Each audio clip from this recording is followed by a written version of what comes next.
Les experts, Rodolphe Martinez.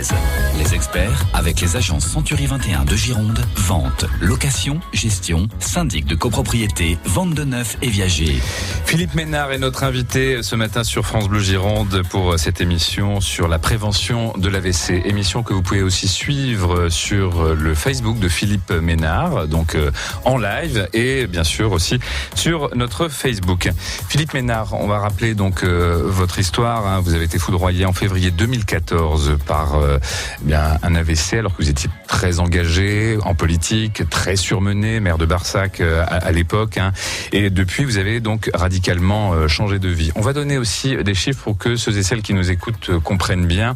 C'est à peu près 130 000 AVC en France. 150 000. 150 000, hein, c'est ça. Et pour notre région, pour la Nouvelle-Aquitaine 15 000. Un toutes les 2 heures. Donc à la fin de notre émission, il y aura 2 personnes en Aquitaine qui auront été victimes d'un AVC. Ça paraît beaucoup, 15 000 par an, mais on discutait tout à l'heure. 15 000, c'est la population de Blanquefort. Ça peut être aussi la population d'Arcachon, la population de Saint-Jean-de-Luz. Donc ça veut dire que cette année, une population d'une ville que l'on connaît très bien, à l'échelle de la région, peut être touchée.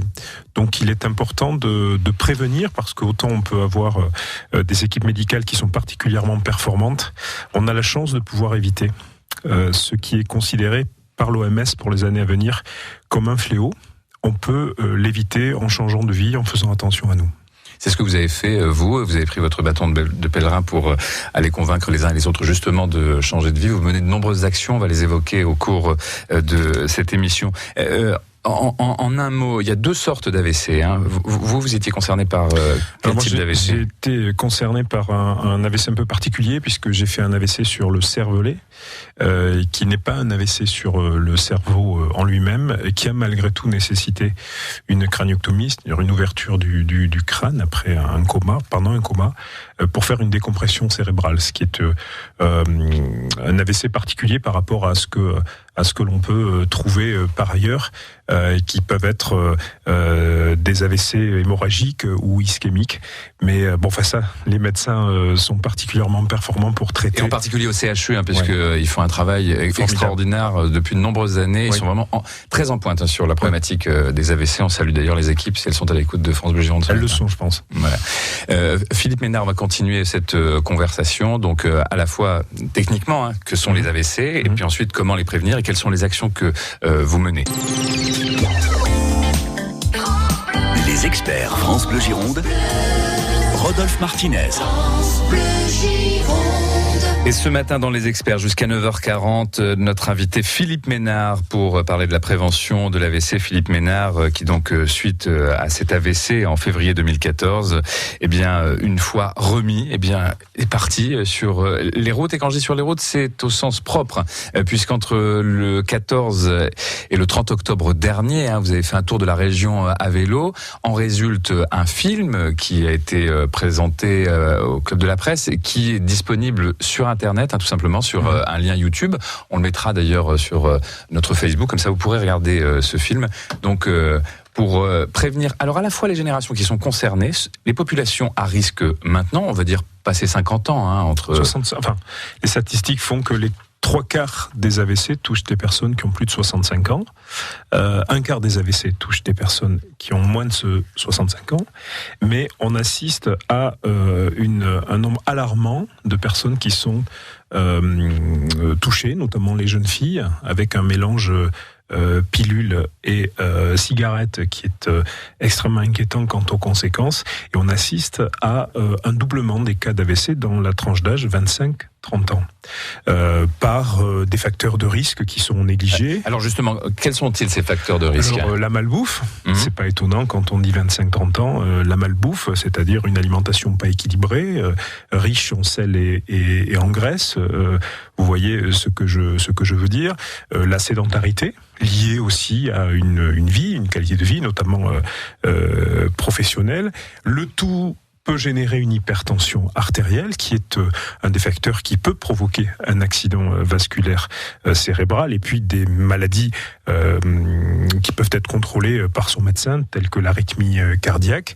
Donc tout ça est à... Alors ça, ce sont des critères objectifs, ce sont des facteurs objectifs. Et puis après, il y a le stress, l'angoisse. Là, c'est moins mesurable, c'est plus compliqué. On vit dans une société où l'humain, les priorités de l'humain sont assez négligées. Donc le stress, tout ce qui peut conduire à un TGV plutôt qu'un TER, donc aller toujours plus vite, toujours très vite, avec une rentabilité professionnelle très forte. On n'a jamais assez de temps pour soi. Ça peut générer tant des difficultés sur le plan professionnel qui se répercute ensuite dans un déséquilibre personnel ou familial important, et qui conduit à des choix qui peuvent négliger, par exemple, tout ce qui est sport, tout ce qui est exercice, tout ce qui est moment à soi, tout ce qui est partage, qui conduit à la sédentarité, qui peut conduire à la bouffe vite et donc à la malbouffe. Donc on se rend compte que on perd un petit peu les repères dans la façon dont on vit. Alors Philippe Ménard, les personnes que vous avez rencontrées sur votre chemin au cours des différentes actions que vous menez et qui ont été victimes elles aussi d'AVC, est-ce qu'elles étaient dans la même situation que vous, c'est-à-dire c'est vraiment le surmenage, le stress, de la sédentarité? Alors il y a différents types de personnes. Forcément j'ai eu des difficultés, plus de difficultés à rencontrer les gens qui sont dans une vie active. C'est davantage des personnes qui peuvent être âgées, sur des marchés ou autres. On se rend compte quand même que la notion de stress, de dureté de la vie, de cette vie de toujours aller beaucoup plus vite, qui peut conduire à des problèmes de santé récurrents, tels que l'hypertension par exemple. On se rend compte que les facteurs sont les mêmes pour tout le monde. Par contre, la réaction à ces facteurs n'est pas la même pour tout le monde et peut conduire à des AVC assez facilement. Alors on va voir justement quelles sont les réactions, comment vous vivez désormais, comment vivent aussi peut-être les personnes victimes d'AVC que vous avez pu rencontrer. Les experts sur France Bleu Gironde jusqu'à 9h40 avec notre invité Philippe Ménard qui est aussi en live sur le Facebook de France Bleu Gironde et sur sa page tout simplement Philippe Ménard. Les experts, nous vous proposons ce matin jusqu'à 9h40 une émission spéciale consacrée à la prévention de l'AVC avec Philippe Ménard. Philippe Ménard qui en a fait une quête personnelle et qu'il partage avec nous. C'est la lutte pour la vie, donc sous la bannière de l'association AVC France avec la bénédiction France AVC, avec la bénédiction de l'agence régionale de santé, l'ARS. Donc vous militez très activement pour la prévention des AVC. Et alors on l'a vu, on a donné quelques chiffres. Finalement, c'est nous notre propre ennemi. Puisque 80% des AVC pourraient être évités. On a une entre guillemets chance dans un pays comme le nôtre. D'abord, on assiste d'ici 2030 à un quasi-doublement des AVC dans le monde. Donc concentrons-nous sur ce qui se passe dans notre pays. On a la chance, notamment à Bordeaux, de bénéficier d'une prise en charge médicale optimale. Alors peut-être qu'on rentrera dans les détails, mais avec des technologies qui sont toujours plus performantes et on arrive à, ne serait-ce qu'en quelques années, on est passé de 80 et quelques % à presque 90% de personnes qui survivent à un AVC si elles sont prises en charge par les équipes médicales. Donc ils savent agir. Simplement, entre le moment où on fait un AVC et le moment où ils agissent, on a des comportements à avoir. Donc il y a deux choses, il y a les facteurs de risque qui peuvent conduire à un AVC et comment on arrive à détecter déceler un AVC chez une personne et ce qu'il faut faire. Alors justement, pour ceux et celles qui nous écoutent, comment fait-on ? Ça se voit comment ? Ça se manifeste comment ? Quels sont les signes ? Ça se manifeste avec une difficulté à parler, un affaissement du visage, d'un bras, d'une jambe. Donc un seul de ces facteurs accentue la suspicion d'AVC. Donc si on a la possibilité de voir ces choses-là de ses propres yeux, une personne qui est proche de nous, ou même si on est concerné et qu'on le peut, il faut immédiatement appeler le 15, parce que si on veut faire agir dans les hôpitaux de proximité ou au CHU, des équipes pour nous sauver. Il faut immédiatement activer en urgence, c'est une urgence absolue, il faut activer les équipes médicales dès la maison jusqu'à l'hôpital pour augmenter nos chances de survie. Donc voilà, soyez attentifs aux signes que vient d'évoquer Philippe Ménard. Et alors, après, il y a donc la prise en charge médicale, comme vous le dites vous-même, les médecins médecine. Et puis après, il y a une phase qui est très très importante, parce que la vie est totalement bouleversée. Et donc, il y a une phase qui est très importante, c'est la réinsertion sociale. Réapprendre, alors réapprendre vis-à-vis de soi et réapprendre aussi le lien avec les autres. Il y a deux choses. Il y a la partie de prise en charge médicale, il y a la période de rééducation où des équipes de rééducateurs sont à votre disposition pour vous aider, des orthophonistes, des kinés, des neuropsychologues qui justement mettent un peu d'ordre, vous aident à aller mieux parce que tout ça est un tsunami. Vous semblez n'avoir aucune séquelle, vous d'ailleurs. Alors, il y a deux types de séquelles. Il y a des séquelles malheureusement physiques, avec des difficultés notamment à se mouvoir. Et puis, il y a d'autres difficultés, d'autres handicaps qui sont des handicaps dits invisibles, des problèmes cognitifs importants. C'est ce que j'ai. Par exemple, après l'émission, je vais rentrer à la maison, je sais que je vais dormir 3-4 heures. Parce que je concentre mon énergie sur ce moment d'échange avec une difficulté de fatigabilité importante, de mémoire, d'ordonnancement des choses. Voilà, ce sont des difficultés quelque part qui sont aussi importantes, mais beaucoup moins importantes sur le moral que la gestion de problèmes moteurs, de handicaps physiques que l'on vit et que l'on peut voir dans le regard de l'autre. Alors il y a cette période de rééducation où les équipes font ce qu'elles peuvent pour nous aider, et puis à un moment donné, les équipes ont fait ce qu'elles ont pu pour nous aider, pour réparer ce qui est réparable. Alors, un post-AVC, c'est une seconde vie. Donc, il arrive un moment où l'oisillon quitte la ouate des équipes médicales. C'est un terme très... Ceux qui nous écoutent et qui ont été victimes d'un AVC comprennent ce que je veux dire. C'est-à-dire qu'on quitte ce nid hyper protégé, hyper entouré, et puis l'oisillon vient dans la vraie vie. Et alors là, on se rend compte des vraies difficultés que peut occasionner un AVC dans les relations aux autres, parce que la vraie vie, c'est aussi ça. Ce que l'on ne peut plus faire, et il peut y arriver une période de dépression très importante liée à ce qu'on ne peut plus faire, à ce qu'est sa vie, à ce qu'elle n'est plus. Dans mon cas, par exemple, j'ai une incapacité professionnelle qui frôle les 100%. Donc, rappelons à ceux qui nous rejoignent que vous étiez maire de Barsac, très engagé. Voilà, j'étais toujours sur le terrain, conseiller. J'étais conseiller régional aussi, mais tout ça, c'est plus possible. Parce que, pour une raison simple, c'est que lorsque vous avez été victime d'un AVC, il y a une épée de Damoclès au-dessus de la tête, qui est une récidive, qui est un peu plus importante que 40% dans les 5 ans. Et il est important, à partir du moment où on est quelque part lâché, de prendre conscience de cette récidive en mettant tous les atouts de son côté pour l'éviter. Et donc les facteurs de risque qui peuvent conduire à un AVC nécessitent une attention particulière dans ce post-AVC, dans cette réinsertion sociale. Notamment, pour éviter un AVC, il faut faire attention, ce que je disais tout à l'heure, à son alimentation, au stress, à l'adversité, au conflit. Et même à ces relations, puisque vous venez de le dire à l'instant. Donc tout ce qui est relations toxiques, tous les conflits, il faut impérativement les éviter. Oui. C'est d'ailleurs ce qui est appris pendant la rééducation. Les neuropsychologues ou les orthophonistes.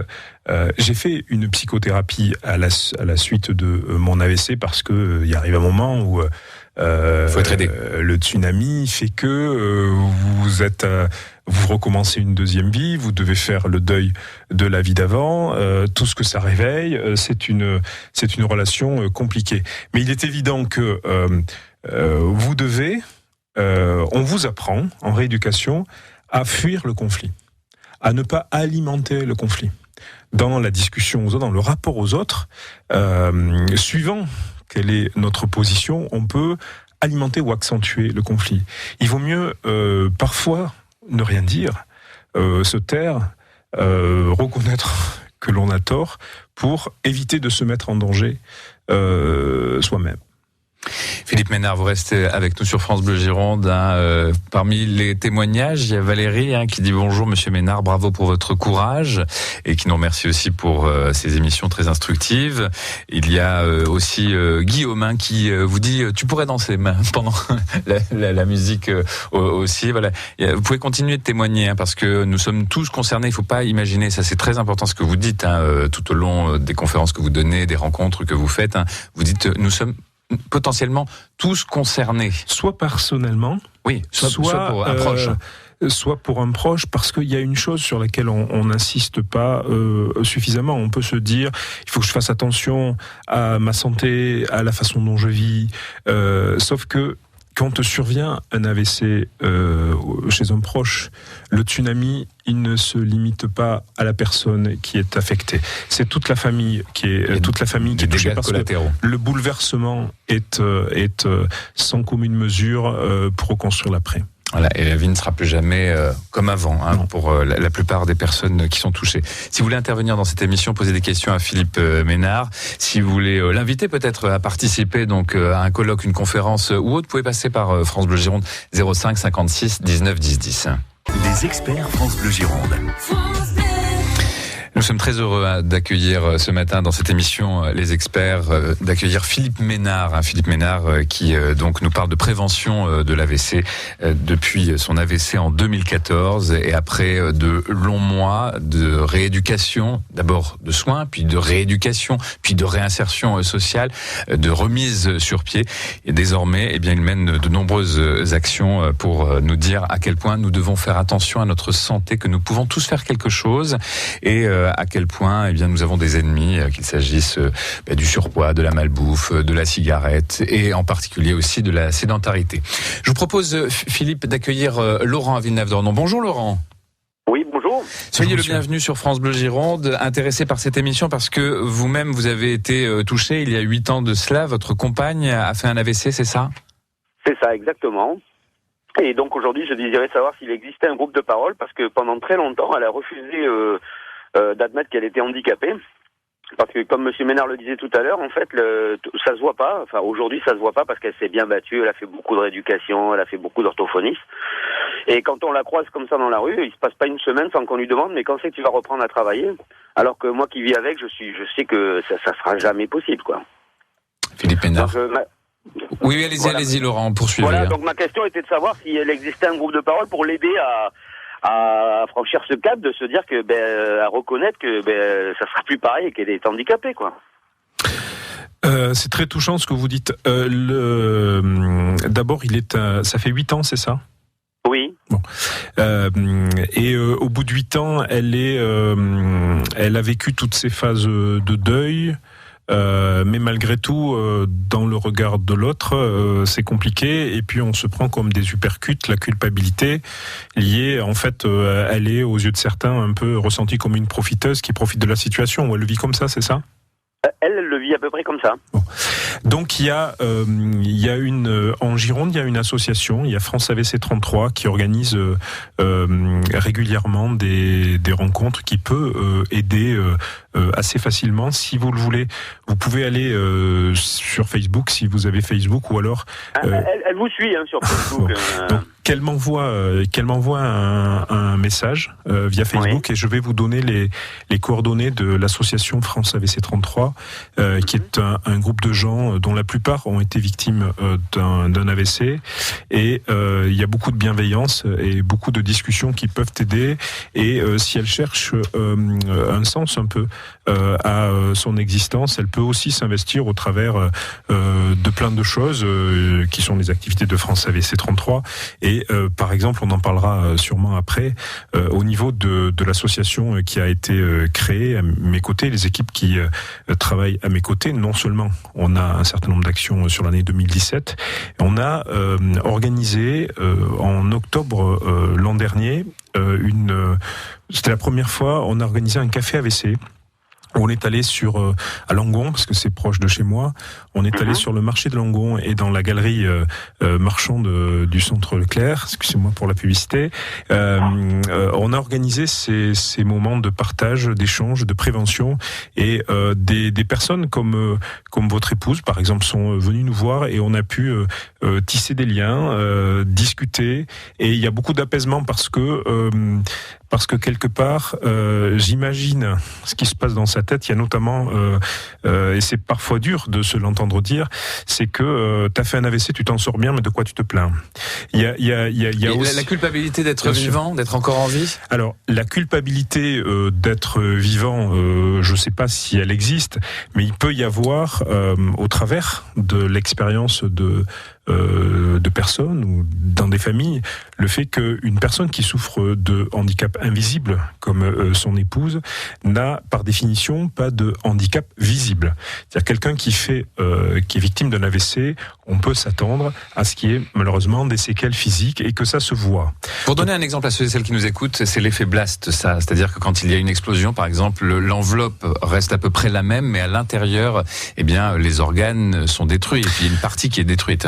Il y a notamment, ce sont des difficultés que rencontrent également des personnes qui ont des handicaps physiques, mais des problèmes cognitifs. Une personne qui a été victime d'un AVC a des problèmes cognitifs liés à la fatigabilité, à des problèmes de mémoire, d'ordonnancement des choses, et puis des situations insécures liées à des gens qui peuvent être négatifs. Elle n'est bien que dans la bienveillance et dans l'empathie. C'est le cas de votre compagne, Laurent ? Oui, tout à fait. Elle a des acouphènes en permanence. En contrepartie, elle fait partie d'un club de marche. Donc, évidemment, ce club de marche, elle fait partie aussi des plus jeunes. Et tout le monde se demande pourquoi elle travaille pas. Enfin, elle a quel âge, votre compagne ? Elle va avoir 50 ans. 50 ans. Elle a fait ça pour ses 40 ans. Elle est accompagnée sur le plan psychologique, ou elle a été accompagnée ? Elle l'a été. Mais aujourd'hui, elle le vit à peu près bien, à part que elle est obligée de se justifier très couramment, oui. Et ça l'ennuie. Donc, et elle n'arrive pas à passer le pas d'être reconnue handicapée, quoi. Et vous savez, Philippe Ménard va mettre tous les liens dont votre compagne et vous-même d'ailleurs, et puis tous ceux et celles qui nous écoutent ce matin ont besoin. Ce sera sur le Facebook de Philippe Ménard et sur le Facebook de France Bleu Gironde pour dites à votre compagne de m'envoyer un message et je lui répondrai en lui donnant les coordonnées de l'adresse France AVC 33. Ça sera fait, c'est adorable et merci pour votre émission. Je vous en prie, merci beaucoup Laurent. On arrive hélas au terme de cette émission, le temps passe trop vite ce matin. Philippe, quelques mots sur l'association et les actions. Alors on en parlait avec justement le monsieur, donc il y a un problème il y a un investissement d'aide auprès des patients et de leurs familles, c'est justement le cas. Et puis il y a un domaine préventif très fort qui est compatible avec mon état, notre état, puisqu'on est plusieurs à agir. Donc on a le café AVC, donc actuellement à Langon, mais ça va être à d'autres endroits. Et puis on continue. On a notamment un projet de prévention très fort avec l'Arawak. À bord de l'Arawak, on part des Sables d'Olonne, La Rochelle, Royan, Pauillac, Bordeaux, qui est un bateau. Donc on fait de la prévention au travers de ce bateau dans les ports, et on a une tournée des plages cet été pour faire de la prévention auprès des vacanciers, parce que il peut y avoir le soleil et la plage, mais il y a aussi c'est juste au moment où on décompresse que c'est un peu problématique. Et puis on fait un tour de France à tricycle, toujours en septembre octobre, pour fédérer les énergies dans la prévention. Voilà. Et puis il y a cette association avélo.com. Oui, il y a l'association avélo.com qui gère, qui concentre un peu nos actions, et on a décidé vendredi de partir sous une bannière un peu différente dans nos actions, qui est AVC, tous concernés, et parce qu'on est tous concernés, et on en parlait justement ces dernières minutes.